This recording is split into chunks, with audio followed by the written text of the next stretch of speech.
There are 3 million truck drivers moving across highways right now, and some of them are carrying something they will never be allowed to know about. If you want to hear what happens when they find out anyway, when the payload doesn't match the manifest, and the company has an explanation that makes everything worse. Subscribe now, because the people in these 5 accounts can never speak about what they transported. Drop a comment and tell me this. Have you ever wondered what's really in the trucks you pass every single day? The ones with no company name, no markings, just a DOT number and a driver who won't make eye contact at the fuel island. Keep that question close. You will need it before this ends. Let us begin. I loaded the trailer myself. That detail matters because of what came after.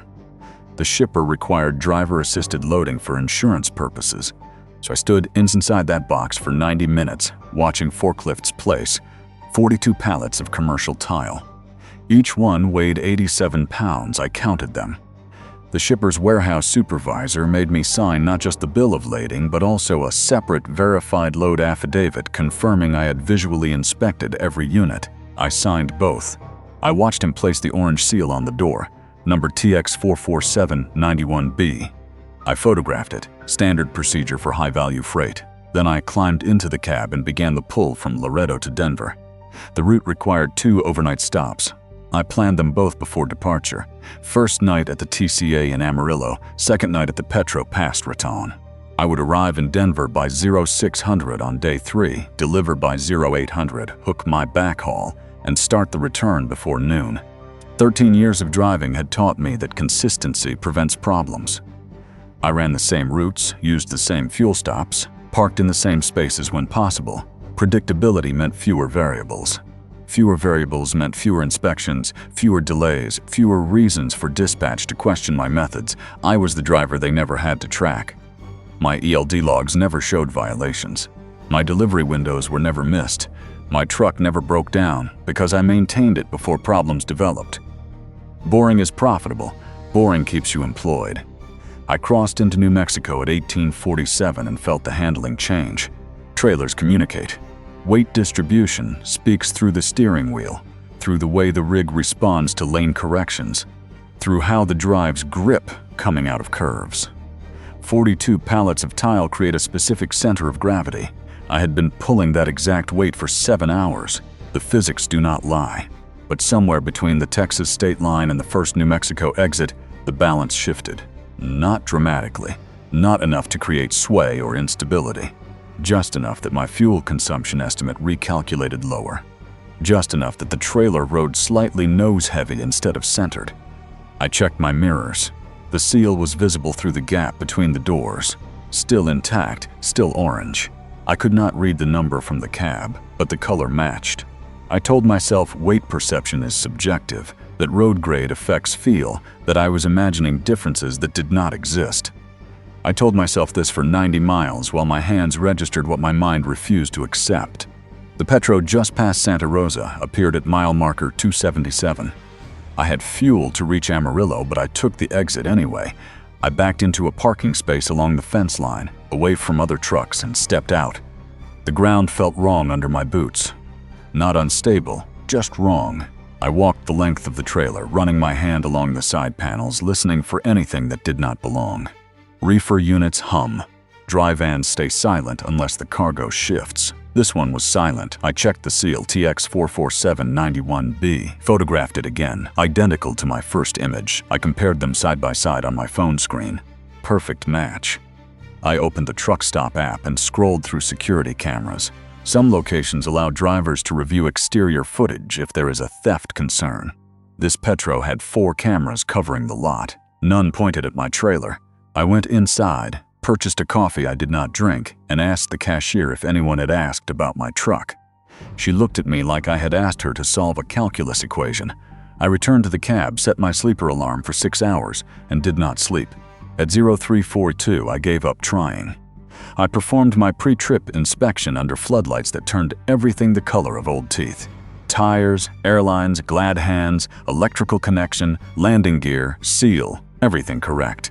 I pulled back onto I-40 and drove toward Amarillo with both hands tight on the wheel, waiting for the handling to tell me I was wrong. It never did. The nose-heavy pull remained, subtle, persistent. Wrong. The Amarillo TCA has a CAT scale at the entrance. I was not required to weigh. My bill of lading already listed the certified shipper weight, but I rolled onto it anyway. The screen blinked through the calculation. Steer axle, 11,840 pounds. Drives, 33,400 pounds. Trailer tandems, 28,100 pounds. Gross, 73,340 pounds. I pulled forward, parked, and opened my loaded weight from Laredo. Steer, 11,840. Drives, 33,380. Trailer tandems, 31,200. Gross, 76,420. I had lost 3,080 pounds. I read both tickets 4 times. I checked the timestamps. Laredo scale, day 1, 1511 hours. Amarillo scale, day 2, 709 hours. 17 hours and 58 minutes apart. The only thing I had done in that window was drive and park twice. Cargo does not evaporate. Seals do not reseal themselves. I climbed out and walked back to the doors. TX 44791B, still there. Still intact. Still impossible. I called dispatch.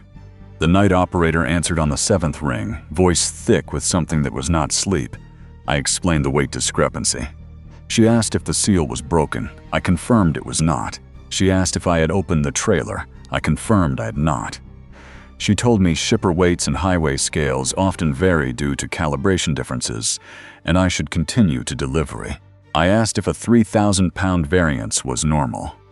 She said she would notate my concern and have a supervisor review it. She did not have a supervisor review it. I backed into a space, completed my 10-hour break, and departed Amarillo at 17:30.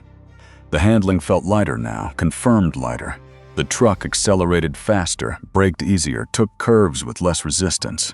I was no longer hauling 42 pallets of tile. I was hauling something that weighed 3,000 pounds less. The seal said otherwise. Physics said otherwise. I trusted physics. The Raton Pass climb begins gradual, then punishes. Elevation rises from 6,000 feet to nearly 8,000 across 15 miles of sustained grade. Loaded trucks groan through it. My truck climbed like I was running empty. I watched my boost gauge, my transmission temperature, my RPMs. All of them confirmed reduced load. I crested the pass at 2140 and took the exit for the Petro on the north side. I did not need fuel. I did not need rest. I needed to understand what I was pulling. The lot was 2/3 full. I chose a space between a Swift truck and a Werner truck, both with company cameras, both with drivers likely inside their cabs. Witnesses. I backed in, set my brake, and stepped out. The air smelled like diesel in altitude. I walked to the trailer. The seal was gone, not broken. Gone. The locking mechanism was still in place, but the orange tag was missing. I checked my phone. My last photograph showed DX 44791B clearly visible, taken at the Santa Rosa Petro 19 hours earlier. I looked at the mechanism now, empty. I pulled the latch. The door swung open. The trailer was loaded with commercial tile. 42 pallets, shrink-wrapped, stacked 3 high, labeled with the manufacturer's logo. Exactly what my paperwork indicated. I climbed inside. The weight distribution was wrong for tile. I pressed my boot against the nearest pallet. It compressed slightly. Tile does not compress. I pulled my pocket knife and cut the shrink wrap on the lowest corner. The exterior boxes were tile. I could see the product through the packaging window. I pulled one box free. It weighed maybe 12 pounds. Tile boxes that size weigh closer to 40. I opened it. Tile, 6 pieces, ceramic, commercial grade, exactly as described. I checked the next box, tile. I checked 4 more, all tile. I climbed deeper into the trailer, past the first row of pallets. The temperature dropped. I could see my breath, even though this was a dry van with no refrigeration. I reached the pallets at the center of the load. The shrink wrap on these was different, thicker, opaque. I touched it. It was cold, not ambient cold, refrigerated cold. I cut into it. The boxes underneath were not labeled, no manufacturer logo, no product window, just plain cardboard, sealed with packing tape that had no print, no branding, no identification. I pulled my knife along the tape and opened the top flap. Inside were plastic bags, vacuum sealed, filled with something dark and frozen. No labels, no weight indicators, no contents list. I lifted one. It was lighter than meat, denser than vegetables. I could not tell what I was holding. I heard a vehicle door close, not near, maybe 4 spaces over. I stopped moving. I stopped breathing. I listened. boots on asphalt, moving toward the front of the lot, then fading into the building. I climbed out of the trailer, closed the doors, and looked at the empty seal mechanism.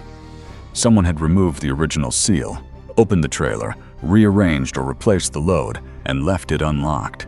They had done this while I was parked, while I was sleeping, while I was inside a fuel stop believing my cargo was secure. I checked my dashcam system. It records continuously when parked, triggered by motion near the truck. I scrolled to the Santa Rosa stop. 6 hours and 14 minutes of footage. I fast-forwarded through all of it. No one approached my truck. No one appeared in frame. I checked the Amarillo stop. 8 hours, 22 minutes. I watched every second at double speed. Nothing. No movement except other trucks entering and exiting spaces around me. I checked the current location. I had been parked for 18 minutes. I watched from the moment I backed in. At minute 7, the camera went black. Not offline black, like something covered the lens. It stayed black for 3 minutes and 40 seconds. Then the image returned, showing exactly what it had shown before. My truck, the space in front of me, the fence line beyond. I climbed out and checked the camera housing. No marks, no residue, no indication anything had touched it. I returned to the cab and called dispatch, a different operator, third shift, male. I told him my seal was missing and my load had been compromised. He asked my location. I provided it. He asked if I had contacted local authorities. I said not yet. He told me to wait, that the company would send someone to assess the situation. I asked how long. He said 90 minutes, maybe less. He told me not to leave the truck, not to allow anyone else to inspect the load, and not to discuss this with other drivers. He disconnected. 71 minutes later, headlights swung into the space beside me. Not a company truck. A black Suburban, no markings. 2 men stepped out, both wearing canvas jackets with no logos. One approached my driver door. I rolled the window down. He asked my name, my truck number, my dispatcher. I provided all 3. He asked if I had opened the trailer. I said yes. He asked if I had removed anything. I said no. He asked if I had photographed anything. I hesitated. He smiled. He said lying creates complications neither of us want. I said I photographed the load. He asked me to show him. I opened my phone. My gallery was empty. Not just the recent photos, everything. Every image I had taken in 3 years, gone. He asked if there was anything else I needed to tell him. I said no. He told me to hook my trailer and continue to Denver. I asked about the missing seal. He said a replacement was already in the trailer door installed while we were talking. I looked in my mirror. An orange seal hung from the mechanism. He told me the number was updated in my delivery paperwork and the receiver was expecting me on schedule. I asked what I had been hauling. He stopped smiling. He said my load was commercial tile, 42 pallets, certified and verified. He said the weight discrepancy was a calibration error between scales, already reported to the state DOT. He said the seal I remembered was never the seal on my trailer, that I had misread the number at loading and my photograph had captured my own misunderstanding. He said memory is unreliable under fatigue, and I should take my full 10-hour break before continuing. He said if I filed any report, made any claim, or discussed this delivery with anyone, my employment would be terminated and my CDL would be flagged for investigation. He said this was for my protection. He said some freight attracts attention that drivers do not survive. He walked back to the Suburban. Both men left. I sat in the cab until my hands stopped shaking. I checked my phone again, still empty. I checked my ELD. The camera blackout at this location was gone from the timeline. I checked my weight tickets. The Loretto scale now showed 73,400 pounds. I still had the original in my pocket, paper copy. I pulled it out. It also said 73,400 pounds. I had read it 17 hours ago. It had said 76,420. I was holding it in my hand. It said something different than it had said. I delivered in Denver at 0753. The receiver broke the new seal, opened the doors, and unloaded 42 pallets of commercial tile. Every box was verified, weighed, and accepted. Total weight matched the revised bill of lading exactly. I asked the dock supervisor if he wanted to inspect the interior boxes. He asked why. I said no reason. He told me I was a clear. I hooked my backhaul and rolled south. I do not haul refrigerated anymore. I do not take loads that require driver-assisted loading. I do not park at the same stops twice. I check my seals every hour. not because it tells me if someone has been inside, but because it tells me when they will claim I am wrong about what I saw. The tile was real, the weight was wrong, and the only photograph that still exists is the one they let me keep. But here is what I cannot stop calculating. If they swapped 3,000 pounds while I slept, how much of what I loaded 13 years ago actually reached the destination? And how many times did I deliver something that was never on my manifest because I trusted a seal more than I trusted the way my own trailer pulled? What if every rest stop you ever took was someone else's opportunity to change what you're carrying? And the only reason you still have your CDL is because you never checked the weight twice. The one who measures his load before and after is not the one who keeps driving. The next one is darker than lost cargo. Story 2. I work third shift at a TA outside Rawlins, supervising lot security and monitoring the camera network. 18 screens, 44 cameras, continuous feed. Most of what I see is routine. Drivers fueling, walking to the restaurant, sleeping in their cabs. Occasionally there is a dispute over a parking space, or someone tries to siphon fuel, or a lot lizard gets aggressive and we have to intervene. Small problems with small solutions. March 16th was not small. The driver arrived at 2,319 hours in a Freightliner Cascadia white cab, no company markings, hauling a covered flatbed. He bypassed the fuel island, even though his range had to be marginal after the climb from the basin. He drove directly to the truck lot and backed into space 71. That space is along the rear fence line, far from the building, no lights overhead, drivers avoid it. Poor visibility, no foot traffic, too isolated if there is an emergency. But he maneuvered into it like he had reserved it. I noticed because Space 71 had been flagged in our system. 3 times in 5 months, trucks parked there and the drivers never returned. Not missing in the sense they wandered off. Missing in the sense they left their trucks running, doors open, personal items in the cab, wallets on the dash, phones still connected to chargers. The first time, we assumed medical emergency. Searched the facility, checked the surrounding area, reviewed footage, no trace. Truck was claimed by the company a week later. The second time, we called police immediately. They processed it as voluntary abandonment. I radioed the lot attendant to approach the driver and suggest relocating to a better lit area. The attendant walked out, knocked on the cab door. The driver rolled down his window but did not get out. They spoke for maybe 20 seconds. The attendant returned and told me the driver refused to move, said he was exactly where he needed to be. I asked if the driver seemed disoriented or under the influence. The attendant said no, just certain in a way that did not invite further conversation. I watched the cab on camera 12. Lights off, engine off, no movement. Standard sleeper berth rest period. I rotated through other cameras, monitored the fuel island, checked the restaurant lot. At 0041, I rotated back to camera 12. The driver was sitting upright in the cab, silhouetted against the fence line. He was holding something to his head, a phone maybe. Then I saw the coil cord, CB radio mic. He was transmitting. CB chatter is constant at truck stops. Drivers coordinate parking, ask about road conditions, warn each other about DOT inspection blitzes. I do not monitor CB frequencies as part of my duties, but we keep its receiver in the office tuned to channel 19, the standard highways channel, in case there is an emergency broadcast. I glanced at it. Silent. I switched to channel 17, the alternate. Also silent. The driver was still holding the mic, head tilted like he was listening to a response. I picked up our CB unit and scanned through the channels manually. Nothing on 19, 17, or 21. I continued through the upper channels, rarely used except by local traffic. On channel 34, I heard a voice. Male, calm, speaking in short bursts.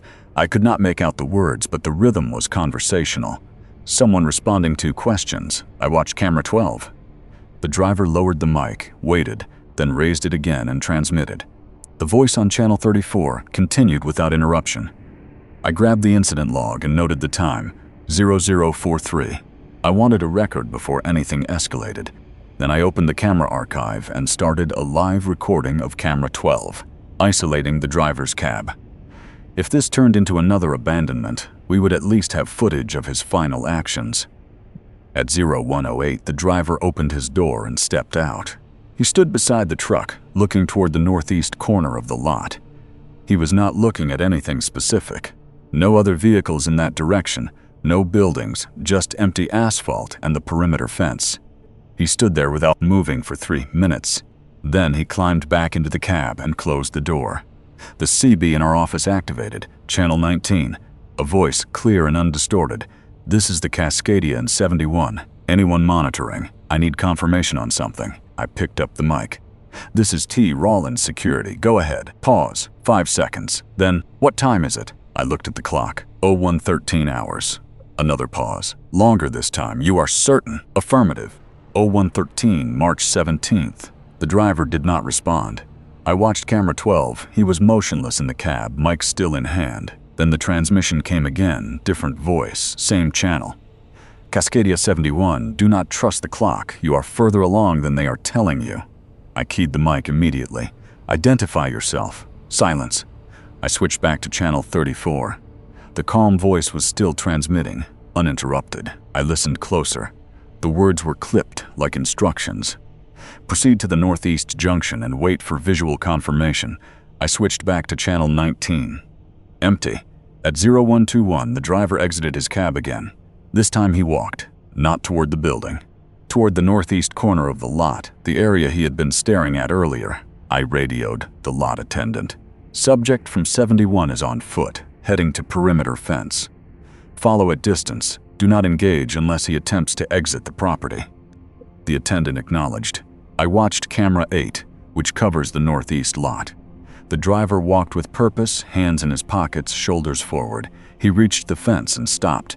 He stood there facing the Wyoming scrubland beyond. No traffic visible, no lights. Nothing to look at except darkness and distance. The attendant's voice crackled over the radio. "He is just standing there, not moving, not looking around, just facing out." I zoomed camera 8 as far as it would go. The driver's posture was rigid, not tense, rigid like he was waiting for something on a precise schedule. At 0129, he turned and walked back to his truck. The attendant followed at 50 yards, keeping visual contact. The driver climbed into his cab, closed the door, and the interior light went off. I returned to the CB. Channel 19 was active again. Different voice this time. Younger. Strained. 71, you are going to hear something at 0140 that sounds like me. It is not. Do not respond to it. I keyed the mic. All stations, identify your location and vehicle. No response. I scanned the lot on every camera. 53 trucks parked across the grid. No other movement. No one else transmitting that I could see. At 0134, the driver got out of his cab again. He walked to the rear of his trailer and stood there, staring at the covered flatbed. He did not touch it, did not inspect the tie-downs or the tarp, just stared. I activated camera 14, which covers the rear lot.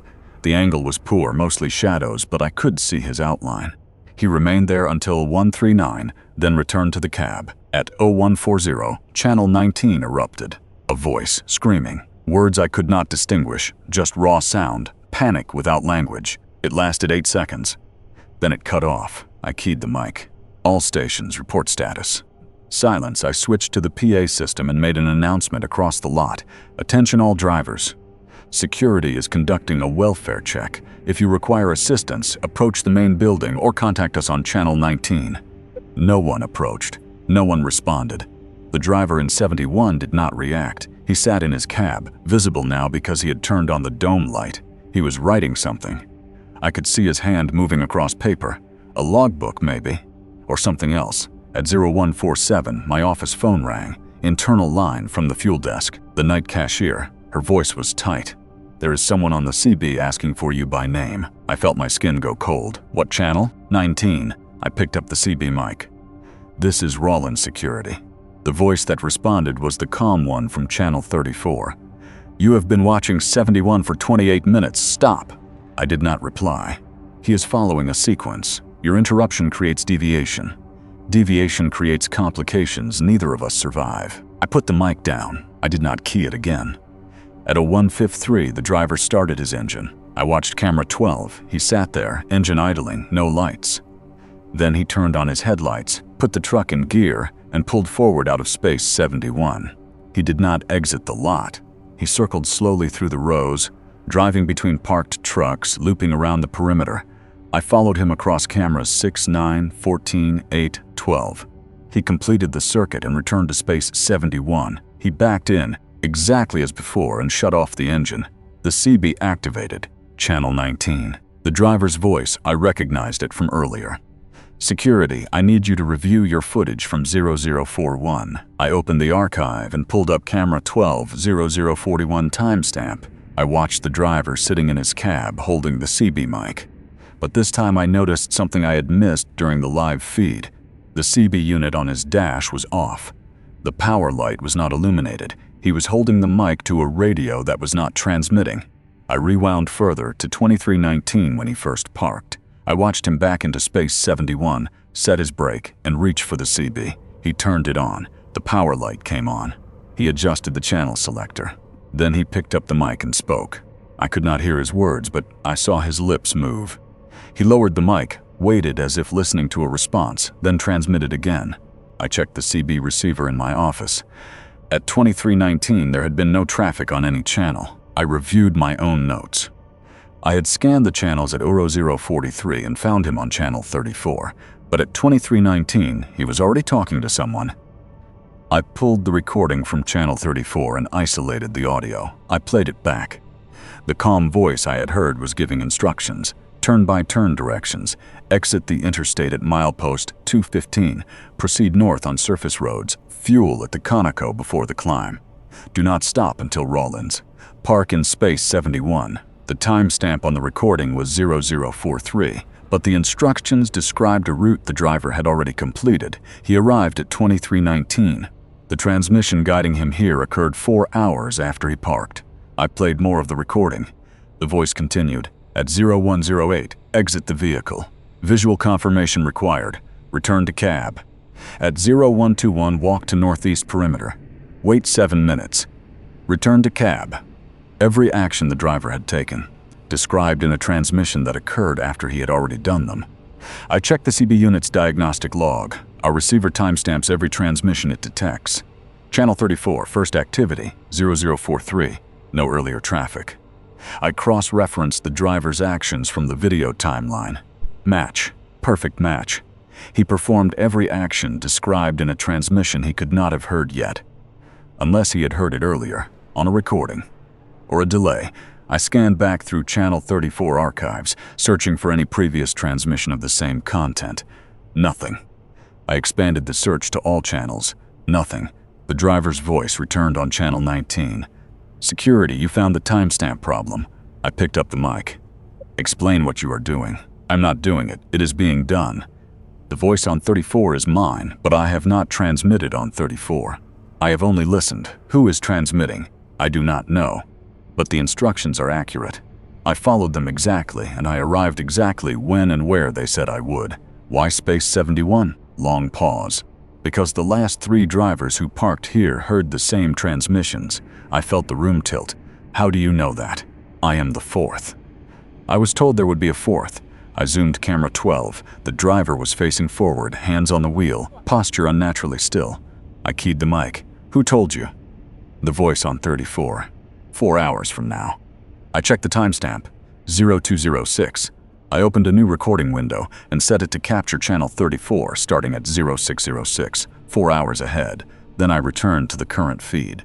At 0214, the driver exited his truck. He walked to the fuel island, even though he had not fueled.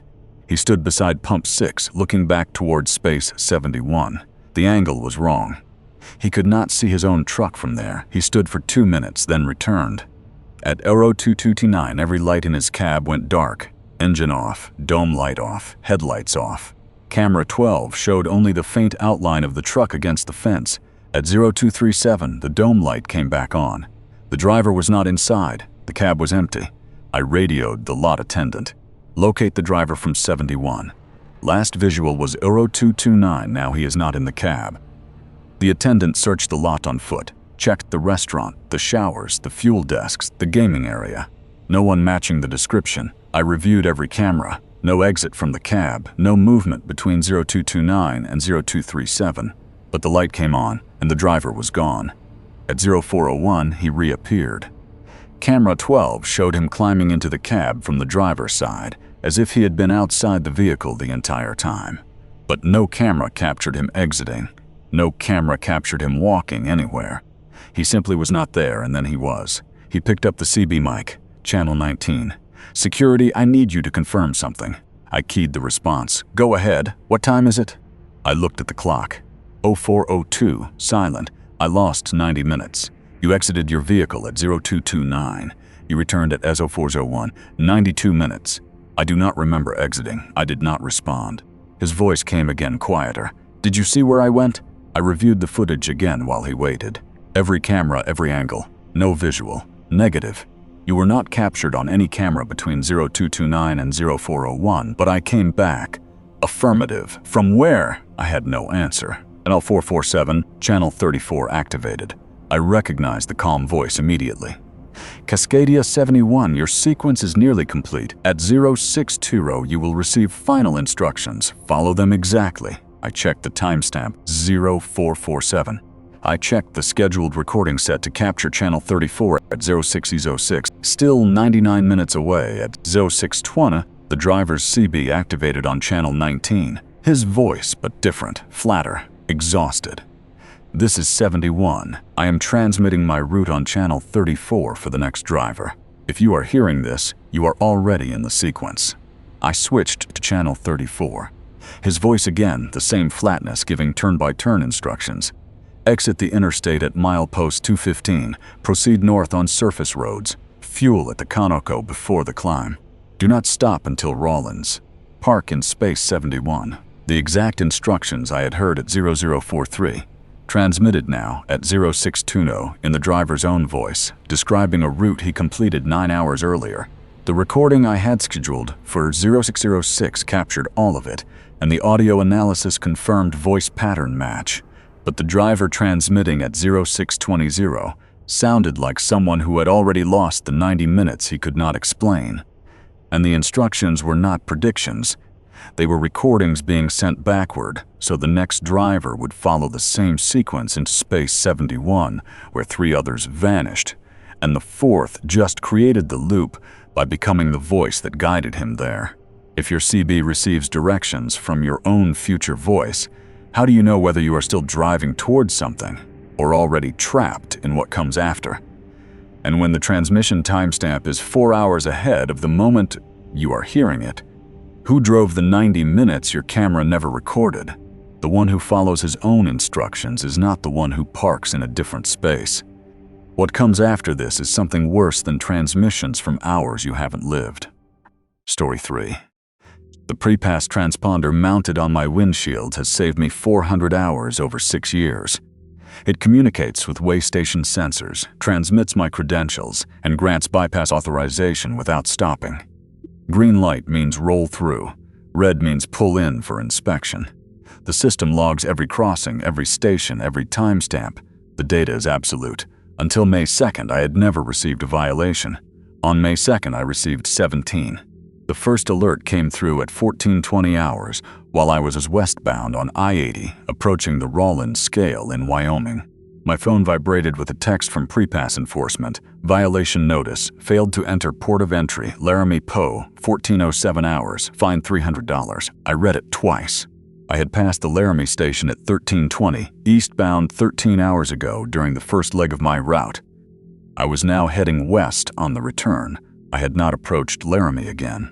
The timestamp said 14:07. 53 minutes ago, I opened the pre-pass app and checked my crossing history. The log showed Laramie PUA, 14:07 hours, bypass denied, failure to comply. But I was 60 miles past Laramie at 14:07, verified by my ELD, which shows continuous southbound travel since departing Cheyenne at 13:40. I screenshotted both the violation and my ELD timeline, then called pre-pass support. The automated system offered options for contesting violations. I selected that option. A representative answered after 4 minutes. I explained the discrepancy. She asked for my transponder number. I provided it. She confirmed the violation was attached to my account. I told her I was not at that location at that time. She said the transponder signal was received and logged by the Laramie sensor array. I told her that was impossible. She said sensor errors are rare, but I could submit documentation to dispute it. I asked how a sensor detects a transponder that is 60 miles away. She said it does not detect remotely, only when the vehicle passes within range. She suggested ELD might have incorrect timestamps. I told her the ELD is federally synchronized.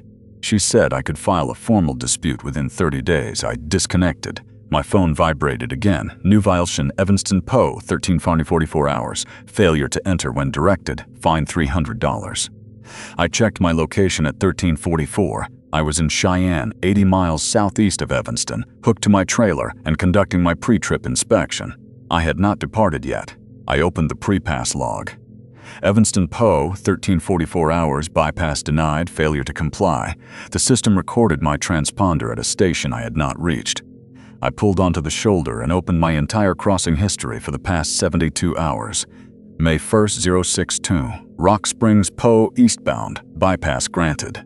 May 1st, 0847, Rawlins Post eastbound, bypass granted. May 1st, 1104, Laramie Postbound, bypass granted. May 1st, 1320, Cheyenne Scale eastbound, bypass granted. All correct. I had driven that route, those times, that direction. Then May 2nd begins, 084, Cheyenne Scale westbound, bypass granted. Correct. I departed Cheyenne westbound at 0834. Then 1019 Laramie POE westbound, bypass granted. Wrong. I bypassed Laramie westbound at 1028, 9 minutes later than the log shows. I checked my ELD, confirmed. Laramie crossing at 1028. Pre-pass says 1019, next entry, 1147 Rawlins POE westbound, bypass granted. I checked my ELD. I crossed Rawlins at 1152, 5 minutes later than logged. I continued down the list. Every westbound crossing today was logged earlier than my actual arrival, between 5 and 9 minutes early, as if my transponder was arriving ahead of me. Then the violations start. 1321 Laramie POE eastbound, failure to enter. But I am westbound. I have been westbound since 0834. I have not turned around. 1344 Evanston POE eastbound, failure to enter. Still westbound. Still haven't turned around. 1407 Laramie Poe eastbound, failure to enter. My location at 1407 was milepost 235 westbound, 23 miles past Rawlins, nowhere near Laramie. My phone vibrated 5 more times in the next 11 minutes. Violations at Rock Springs eastbound, Evanston eastbound, Rawlins eastbound, Laramie eastbound again, Cheyenne eastbound.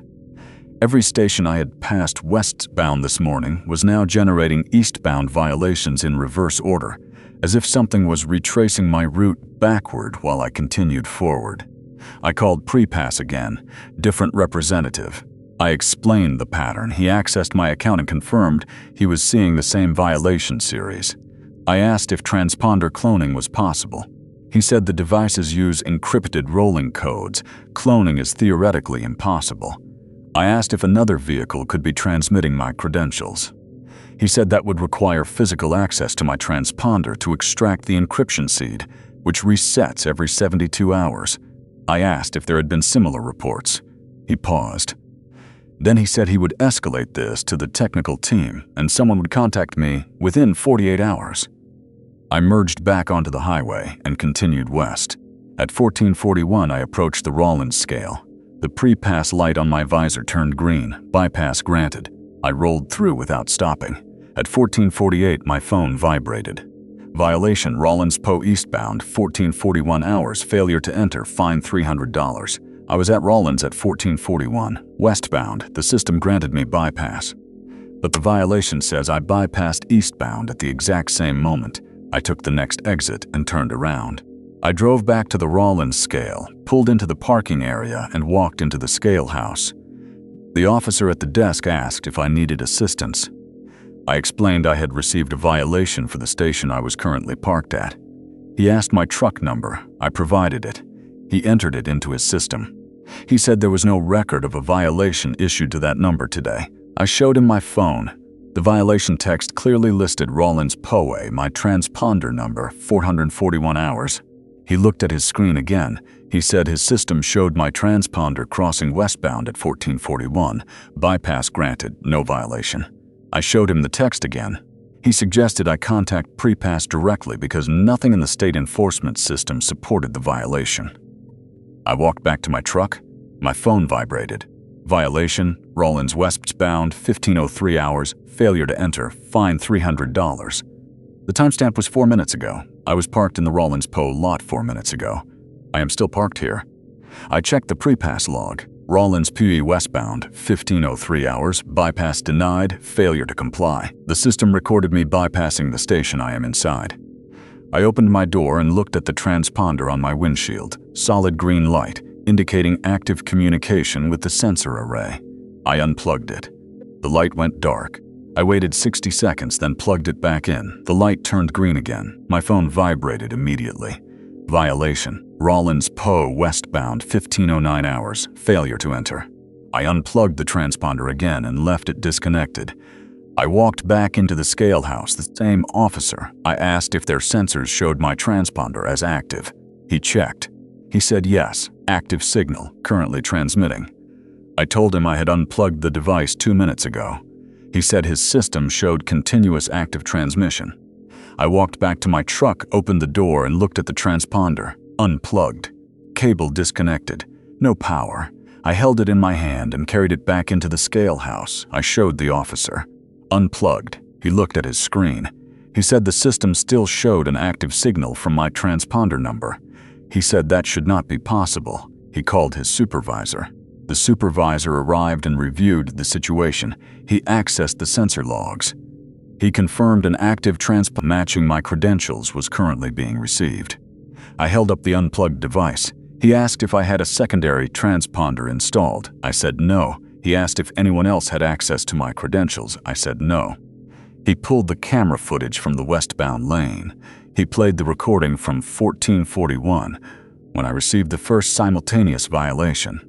The footage showed my truck, my number, my configuration rolling through the bypass lane, green light, no stop, exactly as it should be.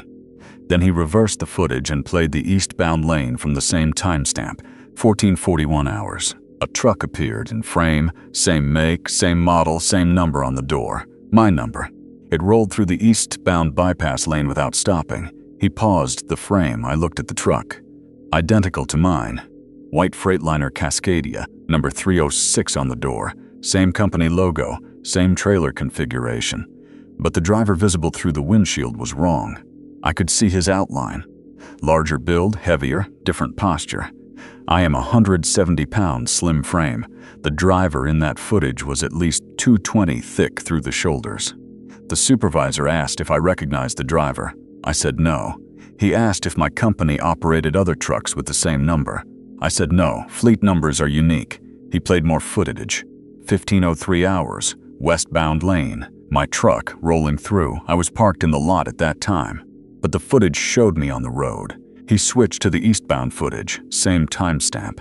Another truck, my number, rolling through eastbound. 2 trucks, both displaying number 306, passing through opposite lanes of the same way station at the same moment, while I sat parked 50 yards away. The supervisor froze both frames. He asked which truck was mine. I pointed to the westbound lane footage. He asked how I could be certain. I said the driver in that frame matched my build. He zoomed in on the eastbound frame. The driver was the larger build, same as before. He asked if I wanted to file a formal report. I said yes. He said this would require state police involvement and a full equipment inspection. I agreed. A trooper arrived 38 minutes later. He reviewed the footage, reviewed my credentials, inspected my truck, and photographed my transponder. He confirmed the device was legitimate, properly registered, and currently unplugged. He accessed the pre-pass network through his enforcement terminal. The system showed my transponder transmitting actively. He looked at the unplugged device in my hand. He said the network was receiving a signal that should not exist. He contacted pre-pass technical support directly, law enforcement priority line. He explains the situation. They remotely accessed my account. They confirmed active signal reception. They ran a diagnostic on my transponder number. The results showed 2 devices transmitting the same credentials simultaneously. One signal originating from the Rawlins scale facility, which was my physical location. One signal originating from milepost 221 eastbound, 18 miles east of Rawlins, moving at 64 miles per hour toward Laramie. The trooper asked if I had been to milepost 221 recently. I checked my ELD. I passed milepost 221 eastbound yesterday at 0810 hours. The duplicate signal was currently at that location, moving east, retracing my route from yesterday in real time. Pre-pass technical support terminated the call and said they were escalating to their security division. The trooper said he would coordinate with other scales along I-80 to attempt visual identification of the duplicate vehicle. He told me not to leave the facility until they resolved this. I agreed. I sat in my truck and watched the pre-pass app. The duplicate signal continued east. It crossed Laramie PO at 1619 hours, bypass granted. It crossed Cheyenne at 1703 hours, bypass granted. Every station I had passed westbound, the duplicate was now passing eastbound, maintaining the reverse sequence perfectly. At 1731, my phone vibrated. Text from an unknown number. Check your westbound log from this morning. I opened the pre-pass history. The westbound crossings I made today now showed amended timestamps. Rock Springs, originally logged at 10:19, now showed 10:10. Rawlins, originally 11:52, now showed 11:47. Every crossing had been revised earlier by 5 to 9 minutes, adjusted to match the timings I thought were errors, which meant my original perception was correct and the log had been wrong. Or the log was always correct, and I arrived later than something else using my credentials. I checked my ELD against the revised pre-pass log. My ELD still showed my actual crossing times, but pre-pass now showed different times, earlier times, as if my transponder had crossed before I physically arrived. The trooper returned and asked if I had received any unusual communications. I showed him the text. He asked the number. I read it. He ran it. Unregistered burner phone. Last activity within the past 10 minutes, no location data. He received a radio call. Another trooper stationed at the Laramie scale reported a white Freightliner Cascadia, number 306, had just passed westbound through the bypass lane at 1726 hours. My number, westbound. But the duplicate signal on the pre-pass network showed eastbound. The Laramie trooper ran the plate. Registered to my company, assigned to truck 306, my assigned unit. He attempted a traffic stop. The truck did not stop. It continued west at posted speed, not evading, just not acknowledging, he pursued. The truck maintained 68 miles per hour, never deviating. He activated his lights and siren, no response. He pulled alongside at milepost 272. He looked into the cab, empty, no driver visible. He reported this over the radio. The supervisor at Rawlins asked him to confirm. The Laramie trooper confirmed. Truck is operating, maintaining lane, cruise control active, no one in the driver's seat. He attempted to force the truck onto the shoulder using a rolling block maneuver. The truck adjusted speed and changed lanes to avoid him, as if reacting to his presence, but the cab remained empty. The trooper at Rawlins turned to me if my truck had any autonomous driving capability. I said no. He asked if remote operation was possible. I said not on this model. He asked who else had keys. I said only me. I held them up. The radio crackled again. The Laramie trooper reported the truck had exited at milepost 279 and pulled into the rest area. He followed. The truck parked in a truck space, engine running, lights on. He approached, on foot, weapon drawn. He reached the driver door. He opened it. The cab was empty. Engine running, transmission in neutral, parking brake set. No driver, no one in the sleeper. He checked the VIN on the doorframe. It matched my registration exactly. He walked to the rear of the trailer and checked the DOT numbers. Perfect match. He returned to the cab and shut off the engine. He removed the keys. He photographed the interior. He reported the vehicle secured and requested a flatbed for impound. The supervisor at Rawlins asked me how my truck could be in 2 locations. I had no answer. He asked if I had left the facility at any point in the past 90 minutes. I said no. He reviewed the gate camera footage. Confirmed. My truck had not exited. He contacted the Laramie trooper and requested photos of the duplicate. The images came through on his tablet. He showed me. White Freightliner Cascadia, number 306 on the door. Identical company logo. Identical trailer configuration. Identical wear patterns on the front bumper. Identical mud flap damage on the passenger side. Not similar, identical. He asked if I had noticed the mud flap damage before. I said yes, it happened 3 weeks ago, clipping a curb in a tight lot. He zoomed in on the photo from Laramie. Same damage, same location, same pattern. The pre-pass app on my phone refreshed. The duplicate signal was no longer moving. It showed stationary at the rest area where the Laramie trooper had secured the vehicle, but my transponder was still unplugged, sitting on my passenger seat. I picked it up and showed the supervisor. Unplugged. He checked his sensor array. 2 active signals, one from my physical transponder, which was offline, one from the duplicate at the rest area, which should not exist. He called Pre-Pass Security Division directly. He explained the situation in detail. 2 identical trucks, same VIN, same credentials, one with no driver operating autonomously, one stationary with driver present, both transmitting the same encrypted transponder code simultaneously. Pre-Pass Security said they would dispatch a technician to both locations and requested both vehicles remain secured pending investigation. At 1847, my phone vibrated. Not a violation, a new pre-pass alert. Your transponder has been activated at Rawlins Poway westbound. Proceed through bypass lane. But I am parked inside Rawlins with my transponder unplugged, and the message timestamp is 1903, 16 minutes from now. The app refreshed, and my crossing log now shows I will pass Rawlins westbound at 1903, then Evanston at 2011, then Rock Springs at 2043. Every station ahead of me already logged as completed, and the duplicate truck the trooper shut off at the rest area just reappeared on the network moving west from a station I have not reached. So if my transponder is crossing way stations 16 minutes before they happen, and the truck with no driver has the same damage I will not cause for 3 more weeks, which version of this route am I actually driving? And when the system shows me bypassing the next station before I arrive there, who is in the cab that gets there first? The one who unplugs his transponder is not the one who stops transmitting. These bring us to the end of tonight's accounts.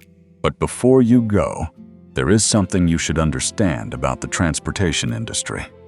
The Federal Motor Carrier Safety Administration maintains a database called the Motor Carrier Management Information System, and it tracks every violation, every inspection, every incident across all commercial vehicles.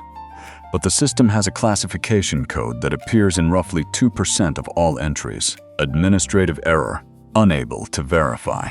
These are violations issued to trucks that, according to GPS and ELD data, were never at the location where the citation was written. The strange part is not that the violations exist. The strange part is that they are always paid without dispute, by drivers who never contest them, even when the evidence proves they were somewhere else entirely. The FMCSA has never explained why drivers consistently accept fines for violations that are technically impossible, but they process the payments and close the cases. Some errors in the system are apparently more convenient to ignore than to investigate, which makes you wonder what other databases have entries that should not exist, and how many of them are paid for by people who know exactly why they cannot dispute what never happened. If these stories affected you the way they should have, you need to do something right now. Hit that subscribe button, because this channel digs into the accounts that other people will not touch. Drop a comment and tell me about the strangest thing you have experienced on the road, whether you were the driver or just passing by. Your story might be the next one that needs to be told. And smash that like button if you want more content that explores the places where normal explanations stop making sense.